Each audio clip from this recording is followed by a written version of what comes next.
Fala galera, sejam bem-vindos a mais um vídeo do nosso Anime TV. Eu sou Jean Kaufman e hoje eu tô aqui pra gente conversar um pouquinho a respeito do que aconteceu nessa primeira parte da segunda temporada de Jujutsu Kaisen.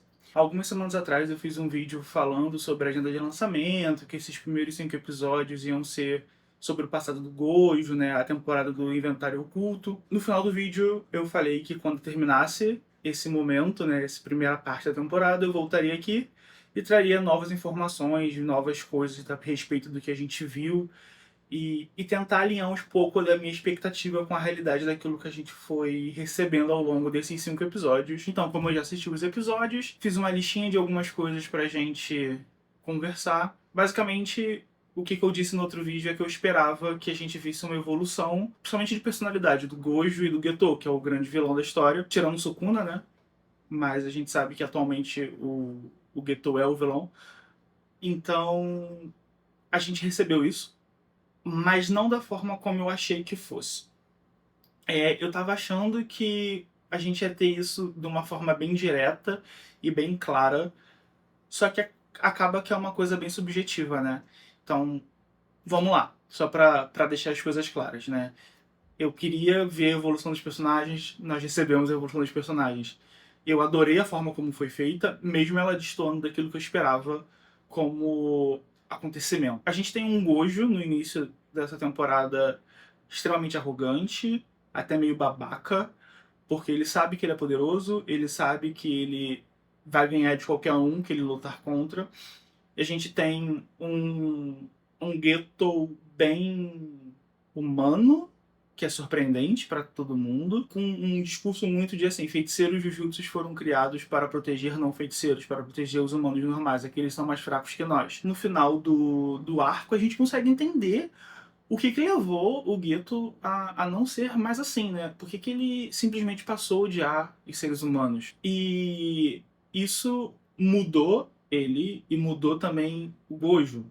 Impossível falar disso sem falar que a gente vai ter spoiler, então já fica aqui o alerta do spoiler. Eu vou tocar em assuntos que aconteceram nesses 5 episódios. Se você não assistiu, aconselho que você pause o vídeo, vá lá assistir, depois você volta. Ou se você não liga para spoiler, continua aqui e a gente vai tentar explicar um pouquinho do que aconteceu. Eu não vou entrar em detalhes de todos os episódios, eu vou falar de um modo geral, que eu acho que acaba sendo mais fácil, acaba sendo mais rápido também e até mais palatável. Mas esse vídeo ele não anula a necessidade de você assistir o anime para você entender a complexidade de tudo que está acontecendo. Então vamos lá. Esse primeiro arco da segunda temporada, ele é muito importante pra gente porque ele mostra um pouco do passado, ele mostra o que aconteceu antes pra gente ter a configuração que a gente tem hoje, né? E sempre foi uma dúvida o que fez o Suguru Getou virar um vilão e querer matar tudo e tudo. Basicamente é o seguinte, o que esses 5 episódios trazem? Eles trazem uma super missão do Gojo e do Getou, onde eles precisam encontrar a Riku, que ela é a hospedeira do Palácio Estelar. Ela é uma menina especial, humana, mas ainda assim com uma grande energia amaldiçoada. E ela é a hospedeira do Tengen-sama, que é assim, a entidade suprema do Jujutsu. E é ele que protege meio que o mundo de receber mais maldições do que já tem. A gente não tem uma profundidade a respeito do que é o Tengen-sama, mas é basicamente isso, assim, a energia dele é tão forte que ele consegue barrar a criação de maldições, né? E uma coisa interessante Tengen-sama ele é imortal, só que o corpo dele não é imortal, o corpo dele envelhece. E aí, conforme ele vai envelhecendo, ele vai ficando, o corpo vai ficando mais fraco e ele pode até ser corrompido pela energia, né, a energia amaldiçoada. Vai dar um monte de problema e vai ser pior para o mundo do que se ele não existisse. A cada 500 anos ele faz essa mudança de corpo. E é quando acontece do Gojo e do Geto serem enviados para essa missão de resgatar a Riku e salvar elas de 2 grupos que querem assassinar a hospedeira do Plasma Estelar. Por seus próprios motivos. Esses grupos são a Aliança Q e o Culto da Estrela. Basicamente, cada um tem seus motivos e suas peculiaridades, isso não é tão importante, mas é importante a gente saber que esses grupos estão atrás dela, né? E aí, beleza. Eles vão pra missão, eles chegam lá de cara, eles já precisam lutar, Gojo mostra que é muito poderoso, o Geto mostra que é muito poderoso também. Eles pegam a menina, eles ficam uns dias com ela, eles querem dar pra ela a oportunidade dela ter uma vida plena, porque ela sabe que ela vai morrer. Ela sabe que quando chegar a hora, ela vai ter que se entregar pro Tengen-sama e a existência dela como rico vai acabar. Por mais que ela diga, eu vou viver dentro dele e os meus desejos vão passar a ser desejos de Tengen-sama, ela sabe que a vida dela, como ela estava acostumada a viver, não vai existir mais. E eles ficam, não, beleza, então a gente vai te dar esses dias. Eles passam com ela um dia na praia antes de voltar pra casa e ela ser entregue. Eles querem que ela tenha o máximo de felicidade possível. Porque, tirando isso, o que mais que ela vai ter? Vai ser apenas mais uma menina que está sendo usada pelo bem superior, sabe? Tipo assim, pelo bem de todos em detrimento da própria vida. Ao longo de toda a temporada a gente tem a visão do Toji, que é um personagem que ele era do clã Zenin e ele passa a fazer parte do clã Fushiguro. E depois é revelado que ele é pai do Megumi, o amigo do Itadori, lá é o aluno de Jujutsu que dá o dedo do Sukuna pro Itadori comer no primeiro episódio da primeira temporada, mas vamos guardar essa informação dele ser o pai do Megumi mais pra frente. Como eu disse, teria spoilers aqui, né? Depois a gente vê que ele tem o conhecimento da recompensa sobre a Rico, que foi ele que criou a recompensa, ele que botou mais dinheiro lá, ele que armou tudo para que ela fosse sequestrada, porque ele queria pegar ela e ele queria matá-la para ele pegar o dinheiro. É basicamente isso. E aí, meus amigos, é aí que as coisas mudam de figura. Porque, como eu disse, eu esperava o amadurecimento do Gojo e uma explicação para a personalidade do Getou, mas eu não esperava que a gente fosse ter menções aos clãs tão poderosos quanto o Zenin e o Fushiguro nesse momento, por mais que eles sejam clãs de importância, por mais que eles sejam um clã de grande poder, eu não achava que a gente fosse ter. E eu também não esperava que a gente fosse ter o aparecimento de um novo tipo de poder amaldiçoado, que é o Pacto Congênito. E depois é explicado mais à frente que quando um feiticeiro Jujutsu faz um pacto congênito, ele perde a sua própria energia amaldiçoada. Esse pacto, a criatura do pacto vai absorvendo a energia amaldiçoada dele. E no caso do Toad, ele acaba perdendo completamente. Porém, o corpo dele se tornou o corpo de um super-humano, porque os 5 sentidos dele foram elevados num nível que ele conseguia sentir a presença dos espíritos amaldiçoados, como se ele ainda tivesse energia amaldiçoada.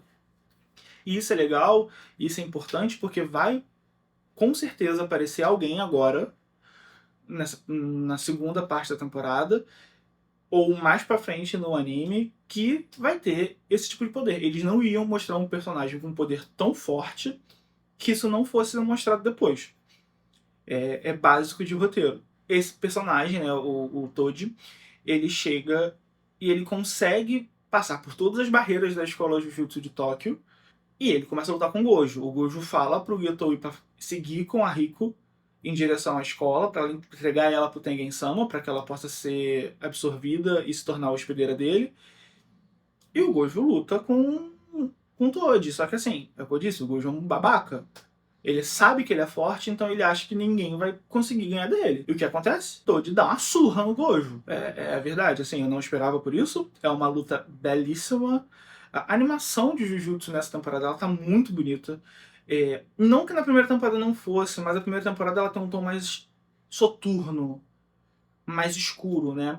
Porque o mundo tá passando por um momento mais difícil. Mas nessa, ela é bem verão, é colorida, as lutas são coloridas. E aí a gente tem essa luta do Gojo com o Fushiguro, e ele sabe dos poderes do Gojo.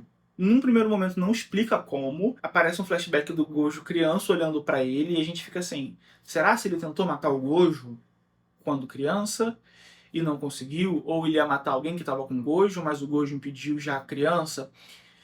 Mas depois, no quarto episódio, tem um segundo round dessa luta, onde o Gojo simplesmente humilha todo mundo. E o Gojo explica que, na verdade, a família dele, o clã Gojo, é porque Gojo é o sobrenome dele, né? O nome dele é Satoru. Mas ele explica que o clã Gojo vem as gerações com os poderes, que é o ilimitado.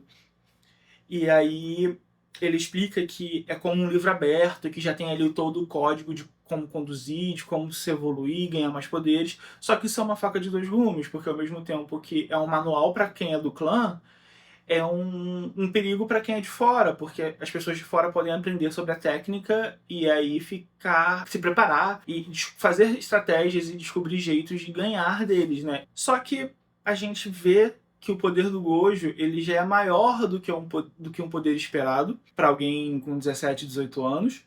E o Gojo consegue se curar. Ele não cura 100% dos ferimentos dele, são ferimentos mortais, mas com a energia amaldiçoada dele ele consegue fazer o corpo dele se curar de uma forma que ele consegue para a batalha. Antes do segundo round do Gojo contra o Toad entra dentro das cavernas inferiores da escola de Jujutsu, que é um lugar que, assim, que tem diversas barreiras poderosíssimas, e o cara é tão forte que ele consegue entrar sem ser detectado. Porque o pacto congênito não anula só a energia amaldiçoada dele, ela anula a presença dele também. Então ele é bem stealth, sabe? E ele chega diante do Getou, que tá com a Rico, e aí a Rico tá conversando com o Getou, ele pergunta pra ela se ela quer continuar, se ela quer realmente se entregar, se ela não quer viver. E aí ele fala, eu e o Gojo a gente conversou e a gente chegou à conclusão que se você não quiser, a gente não vai te entregar, a gente está disposto a arriscar tudo para que você viva a sua vida. E assim, ela quando ela dá esse discurso de tipo, eu sei que eu vou viver através dele, e aí passa a entender no início de que ela realmente quer continuar com isso de entregar o corpo dela pro Tengen-sama, só que no final ela fala assim, não, mas eu não quero, eu quero ser rico e eu quero viver a minha vida. E aí o Geto vira pra ela e fala, beleza, então vamos embora. Quando eles estão pra virar as costas, ela cai morta, com um tiro na cabeça. O Toad mata ela. E aí isso já deixa o Geto muito pistola. E aí ele fica muito pistola por dois motivos. Dois não, né? São vários na realidade. Um, como que ele conseguiu chegar num lugar tão difícil e tão protegido quanto aquele, sem ser percebido. Dois, se ele tá ali, significa que o Gojo não tá bem. Três, ele matou a menina.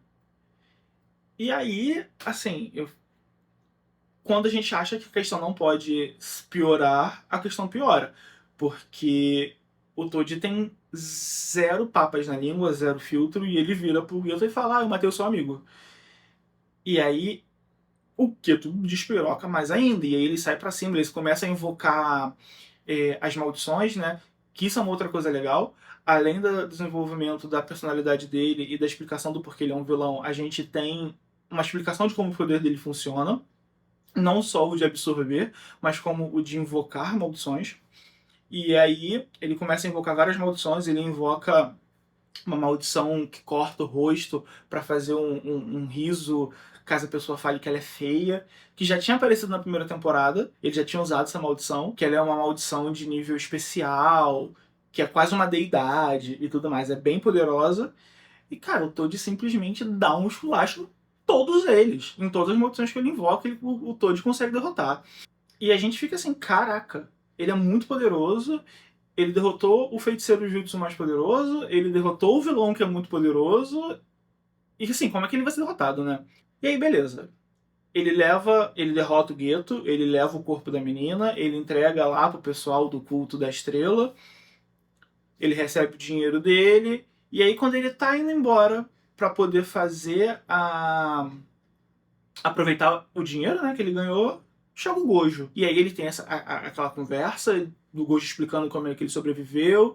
E aí nesse momento o Gojo fala da questão do poder da família, né, que é passada hereditariamente. E aí o Gojo usa as duas versões do poder dele, que é o azul, o blue e o vermelho, o red. O Toad defende como não fosse nada, como ele tinha feito da outra vez. Porém, é nesse momento que a gente descobre que o poder do Gojo não tá só em usar o vermelho e o azul, o blue e o red. Tá em usar o purple, que é quando ele junta os dois, que é o violeta. E aí ele faz uma nova esfera, né, juntando as energias do vermelho e do azul. Essa esfera fica roxa.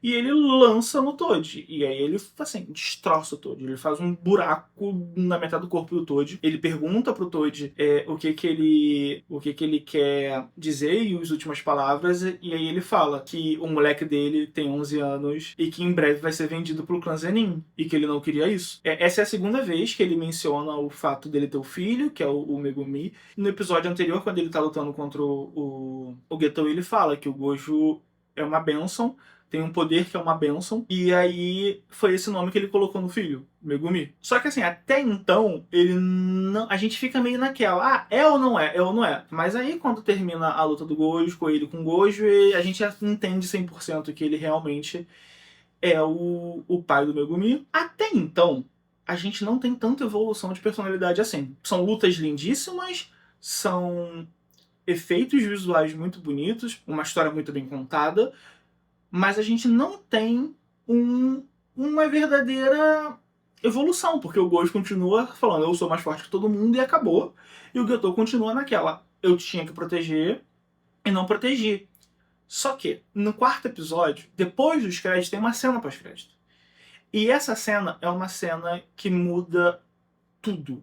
Tudo, tudo, tudo. Basicamente, o que acontece é que o Geto e o Gojo, eles vão até o culto da estrela lá, que tá com o corpo da Rico, e eles vão recuperar o corpo. E assim, tá os dois com sangue nos olhos. Muito sangue nos olhos. E o Geto pergunta o que ele deve fazer com os humanos que estão ali. E aí o Gojo fala, o que você quiser, eu não me importo. Aí o Geto vira e fala, mas você tem certeza que vale a pena fazer isso? Aí o Gojo, eu não me importo, não ligo. E aí tem um massacre. É nesse momento que a chave do Getou meio que vira completamente. Ela não vira 100%, isso só acontece no quinto episódio, mas é o ponto sem retorno, sabe? É quando ele entende que pra ele simplesmente não tem mais como ele ser como ele era. E aí começa o quinto episódio. O quinto episódio se passa um ano após a morte da Rico. A gente já tem uma mudança nas cores. A verdade, se você reparar em todos esses episódios, a gente vem gradativamente tendo um amadurecimento da história e, consequentemente, um escurecimento das cores usadas. Mas os dois últimos episódios são os mais escuros, né? Por mais que eles já são bem claros em comparação à primeira temporada. Mas nesse é um episódio que já tem um tom bem mais sóbrio. Ele é muito trabalhado no marrom, no cinza. E isso mostra que, assim, o mundo está mais pesado, o mundo está mais escuro. Consequentemente, as escolhas, as ações vão ser mais pesadas. E aí, cara, assim, é um episódio que é divisor de águas. A gente tem a aparição de uma outra feiticeira Jujutsu. Ela é uma feiticeira de classe S e ela chega pra conversar com o Geto e com o Gojo, só que o Gojo tá em missão, então ela não tá ali. E ela fala pro Geto que ela tem a missão principal da vida dela é viver num mundo onde não haja maldições. E tem duas formas de fazer isso. A primeira é todos os humanos controlem suas energias amaldiçoadas, então todos os humanos se tornariam feiticeiros. Ou um mundo em que só haja feiticeiros, sem humanos. Porque as energias que formam os espíritos amaldiçoados, elas não saem de feiticeiros. Os feiticeiros sabem controlar elas vêm dos humanos. E aí ela explica essa questão do pacto congênito, que o Toad, ele era a única pessoa que teve a energia zerada, então isso seria um caminho, talvez, para poder aniquilar todos os espíritos, né? Porque todas as pessoas meio que teriam um pacto congênito, só que como ele morreu, ele era o único, não tinha mais o que fazer. E ela meio que rega aquela plantinha que já estava ali crescendo na cabeça do Geto, de tipo assim, poxa, a humanidade vale a pena ser protegida, a humanidade vale a pena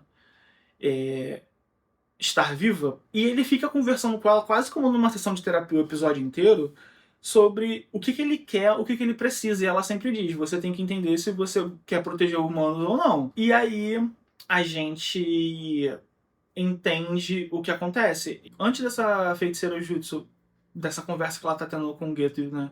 E embora ela vire e fala assim, olha, quanto ao hospedeiro do plasma estelar, vocês fiquem tranquilos, porque a gente tinha outra, já tinha outra nascida, a gente já pegou e a gente já vai resolver.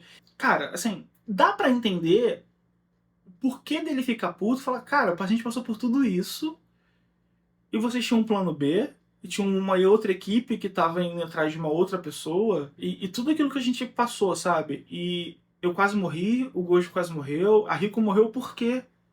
Qual era a relevância disso? Qual era a importância disso? Depois dessa conversa deles dois, tem um outro momento do Geto com o Nanami. Nanami é aquele professor Jujutsu da primeira temporada de terno, lourinho. E eles estão numa sala do necrotério da escola com um dos amigos dele morto em cima da mesa. E aí eles falam, porque o Nanami fala que era uma missão de nível 2, mas era na verdade, uma maldição de nível 1, e que não era pra eles terem ido, era pra ter sido enviado outras pessoas. E aí o Geto fala, por isso que o Gojo foi. E o Nanami até diz, mas tudo é o Gojo hoje. Tudo é o Gojo. Porque o Gojo ele fica muito forte. E aí no início desse episódio, é só um parênteses, é dito que o Gojo ele passou a ser enviado para diversas missões. A Shoko parou de sair em missões, porque o poder dela é muito mais de cura, né? E o próprio Geto acabou indo fazer missões sozinhos. E os outros times ainda estavam indo em dupla ou em trio, mas o Gojo estava fazendo tudo, porque o Gojo estava num nível de poder que ninguém mais tinha e que ninguém mais conseguiria fazer igual. E o Nanami diz, tudo é o Gojo. Por que ele não toma o lugar de todos nós então e faz tudo sozinho? Só que assim, o Nanami diz isso de um jeito, não porque ele tá puto, ou não porque ele não gosta do Gojo, mas é porque o amigo dele morreu. Você consegue ver que é porque o amigo dele morreu e ele fala assim, poxa, meu amigo poderia estar vivo se o Gojo tivesse ido no primeiro lugar. E aí, assim, o Geto começa a pensar nas coisas que ele já tá pensando, que ele tava pensando antes, e a morte desse menino. E aí ele fica assim, cara, por quê? Por que a gente tem que proteger os humanos, sabe? Os humanos estão fazendo tudo de ruim e a gente tá morrendo por culpa deles, é por causa dos pensamentos ruins deles e que estão sendo feitas maldições, né? E aí eles vão. Ele sai. Nessa conversa com o Nanami ali dentro do necrotério, o Geto simplesmente entende que para ele viver num mundo em que há humanos não tá dando certo. E aí ele vai numa missão, e nessa missão ele acaba vendo um casal de humanos maltratando duas meninas, que são feiticeiras Jujutsu, né? Não treinadas, mas são. Depois a gente descobre que essas meninas são as gêmeas que aparecem no filme, que ela já fala, porque o Geto salvou a gente da morte, não sei o que, pererê, peroró. E aí a gente vê isso. O casal quer matar elas. E aí ele simplesmente mata o casal, não só o casal, como a vila inteira. Ele taca fogo na vila e some. E aí corta pro diretor da escola falando pro Gojo que o Geto foi condenado à morte. Eles foram na casa dele para poder pegar e descobriram também que a casa dele tinha sido completamente destruída e que ele tinha matado os pais, que também eram humanos. E aí corta de novo a cena, a Shoko tá na cidade, ele encontra o Geto, eles conversam ali, em momento nenhum ela é agressiva com ele, ela tenta provocar ele de alguma forma. Ela só pergunta se as acusações são verdades, ele diz que sim, ela pega o telefone, liga pro Gojo, totalmente na amizade. O Gojo aparece, o Gojo pergunta pra ele por que tava acontecendo, o por que ele tava fazendo aquilo, qual os motivos. E aí ele diz assim, como, poxa, eu vou viver num mundo sem maldições e eu vou fazer o melhor pra todo mundo. E aí o Gojo vira e fala, mas matando as pessoas? O Gojo se prepara pra lançar um ataque, o Geto começa a andar e diz, se você quiser me parar, me mata agora. E o Gojo não consegue, porque naquele momento é o amigo dele. E o Gojo entende depois disso tudo, que assim, cara, ele ser o mais forte, ele dizer que ele é o mais forte, ele ficasse falando eu sou fodão, e ele ficar dizendo eu sou o mais forte, ninguém pode me parar, ele não conseguiu salvar o amigo dele, ele não conseguiu impedir que o amigo dele se tornasse algo ruim, né? E aí, por fim, a gente tem mais duas cenas, uma ainda no passado, né, do Geto chegando pros caras lá do culto estrelar, uma nova vertente desse culto. Ele compra o lugar e ele começa a falar, a partir de agora vocês me seguem, eu sou o novo senhor de vocês, e se vocês não gostarem, o problema é de vocês. Basicamente é isso. Tem alguns caras que falam, não queremos, não queremos.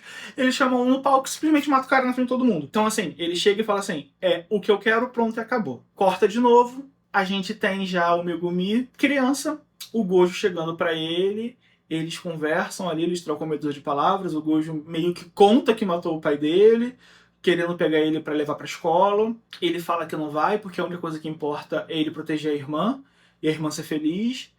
e que a mãe dele e o pai estão desaparecidos, que ele não se importa com os adultos. E aí o Gojo tenta falar, olha, você é um zenin, o clã vai vir te pegar, eles vão te comprar, e eles não vão fazer bem pra você nem pra sua irmã. Se você vir comigo, vocês vão ficar melhor, não sei o quê. E aí, meio que não dá a entender se o Megumin vai com ele criança ou se ele vai depois, mas de toda forma já seta ali a conversa e o caminho do Megumi entrando pra escola de Jujutsu e de tudo aquilo que acontece no final da primeira temporada, que a gente descobre que a irmã dele foi amaldiçoada e tá em coma e tudo mais.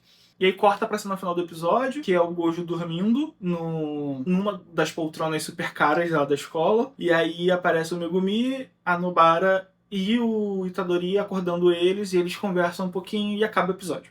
Então assim, a gente teve muito mais coisa do que eu esperava. É muito bom a gente conhecer mais sobre como funcionam os poderes dos personagens, a gente conhecer mais das relações dele e das motivações dele, o que fizeram eles crescerem e mudarem. Tudo como acontece, a gente consegue entender que o presente do anime tá muito interligado a esses acontecimentos ali do passado, e com isso a gente tem a preparação para os novos episódios, né? Eu acho que a partir de agora as coisas vão ficar um pouco mais sérias do que já são, né? Tipo, Jujutsu, por mais que seja um shonen e tenha seus elementos de comédia, ele é bem sério, ele não é tão bobo quanto outros shonens que tem por aí, mas agora as coisas elas vão crescer num nível maior, sabe? Elas vão mudar exponencialmente porque a gente já está entendendo bem como funciona o poder do Gojo, a gente já entende como funciona bem o poder do Getou. Essa explicação de que o Megumi não é apenas um Fushiguro, como também é um Zenin, isso vai ter repercussão e vai ser grande. Eu sinto isso, porque a gente já tinha tido muitas menções ao clã Zenin, com a Maki e a Mai, mas agora alguém do elenco principal, sabe? Alguém que tá ali no trio, no quarteto protagonista, né? É do clã Zenin, oficialmente, por mais que ele não tenha o nome. E isso vai mudar as coisas de diversas formas. Agora a gente vai ter mais 2 episódios aí que não vão acrescentar tanto em história, né? O próximo episódio é um recap dessa temporada e do filme Jujutsu Zero. Depois, na outra semana, vai ser um recap da primeira temporada. Na semana do dia 24 a gente não tem episódio, e no dia 30 a gente volta, ou no dia 31, eu não lembro qual dia é, quinta-feira, a gente volta com o episódio inicial do novo arco da segunda temporada. Promete muitos avanços. Esse foi o vídeo de hoje, galera. Eu sei que foi um vídeo maior, mas deixa aqui nos comentários o que vocês estão achando dessa temporada, o que vocês acharam desse arco, principalmente, o que vocês acharam da motivação do Getou, se vocês concordam com ele ou não, se vocês acham que a evolução do Gojo foi boa ou não, se faltou alguma coisa, o que vocês estão querendo ver agora nesses próximos momentos. Não deixem de se inscrever no canal, dar um like aqui no vídeo, assinar o sininho de notificação, que é importante para ficar recebendo próximos vídeos, né? E mandar o vídeo para todos os seus amigos que curtem anime, que curtem Jujutsu. E é isso. Até a próxima. Valeu!